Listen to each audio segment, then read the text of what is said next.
This is Twtwtw. That was the week that was, and I'm Hereward the woke, social liberal people's answer to Andrew Marr.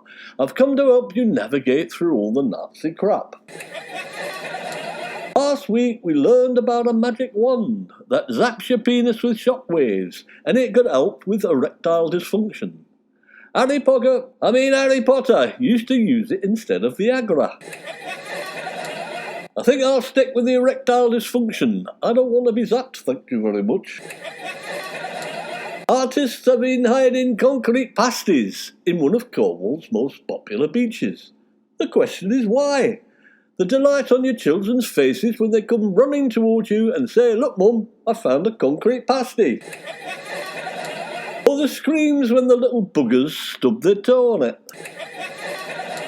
Anyway, it's about time. I bet they taste better than Cornish pasties. Feed them to the gnomes in your garden. That would be my suggestion. This week our poor old farmers turned to helicopters, movies and truffles to ease the end of subsidies. So when our farmers ceased to get state handouts, they turned to helicopters and truffles, whilst ordinary people denied state handouts turned to food banks, McDonald's and alcohol. It's a different world when you're part of the National Front organised crime gang, isn't it? We were thrilled to learn this week how Jeremy Clarkson crashed his Lamborghini tractor. Why does Clarkson have to have a Lamborghini tractor? Why not a Ferguson or a Ford or a Dinky? When I buy a bloody lawnmower, I don't need a Lamborghini to show off to the man next door so I can boast how fast it cuts the grass. Anyway, the police caught Clarkson doing 80 miles an hour in one of his fields last week. That will serve the bugger right, won't it? You can't keep the sod out of the news, can you? This week reporters wrote about Jeremy Clarkson on his farming show. It's like Attenborough doing jet skiing, they crawled. Or Greta Thunberg doing wheelies on a Harley Davidson, I suppose.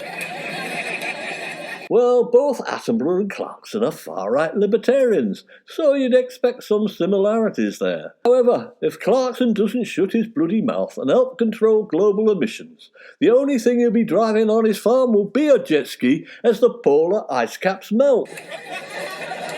Press this week campaigned to keep Lord Mountbatten's diaries private to protect the Queen's dignity. What the hell for? Was Mountbatten trying to shag the Queen or something? I've heard he preferred young boys. Release the diaries, the bugger's dead, and it might be a distraction away from Prince Andrew. How many more black sheep are there in the family? Has Prince Charles been bonking trees and Camilla been trying to lure teenagers to Ascot or something?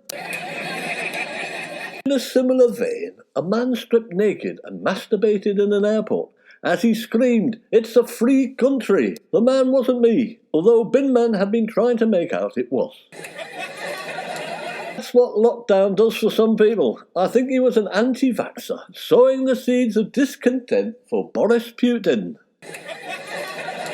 Our outgoing UK Border Force boss triggered a political row by saying borders are just a pain in the arse, as the anger grew among PM's backbenchers over the migrant crisis.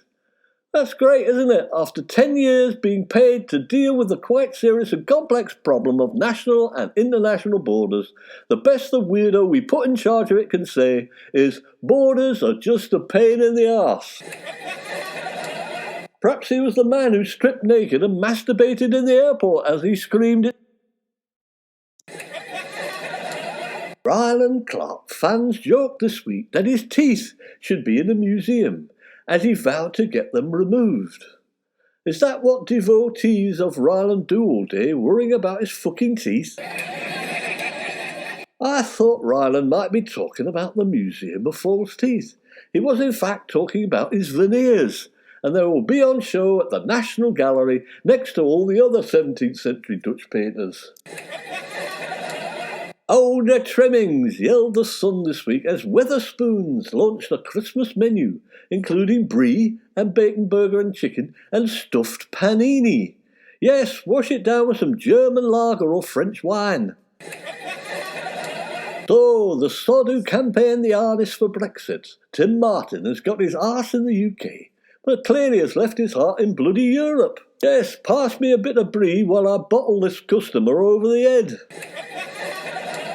However, Boris Johnson's father Stanley could be fired from his environmental ambassador role over sex assault allegations. As a writer said, he is charming, but a bit handsy. It's a well-known fact that psychopaths can be charming. He's a bit handsy. What, like Jimmy Savile? Oh, he's only a bit handsy, that's all right. He's a far-right libertarian, so there will be no complaints from the Me Too movement. A bit handsy. Well, in Saudi Arabia, he'd have the buggers cut off, wouldn't he? This week, a student nurse said she was expecting a 6-foot-tall Christmas tree and got a 6-inch twig with 2 baubles. Now she knows what it's like to have a micro-penis, doesn't she? We were told this week about the top 10 MPs with the biggest second incomes. That could pay for 86 Met Police officers.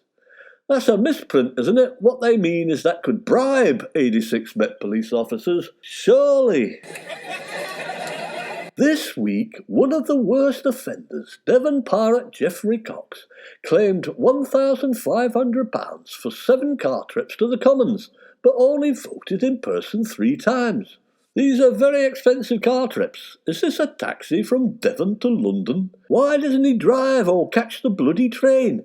I think he hires one of those pink stretch limos that women have on end nights, and then he could wave his knickers out of the windows at voters and tax exiles. It's embarrassing, isn't it? Elon Musk has his own space agency with real rockets, and he's just one man. All the Tory National Front crime gang can do is hire someone else's rocket and put Mrs. Inch into space with a bloody Putin pooper scooper.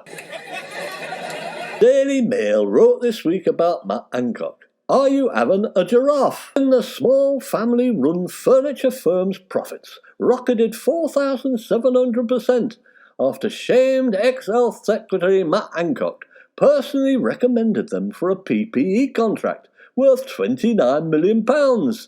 Presumably Matt Hancock couldn't recognise the difference between a piece of furniture and a face mask. But then he never bloody wore a face mask, did he? He just went around with a chair strapped to his bloody head.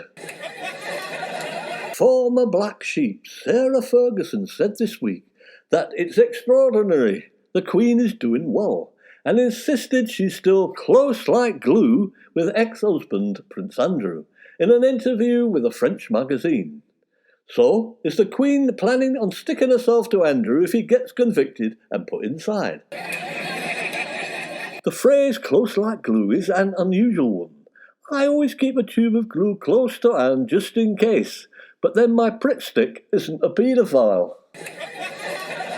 This week, Tory MP Caroline Noakes accused Boris Johnson's father Stanley of smacking her on the bottom and saying, "You've got a lovely seat," at party conference in 2003.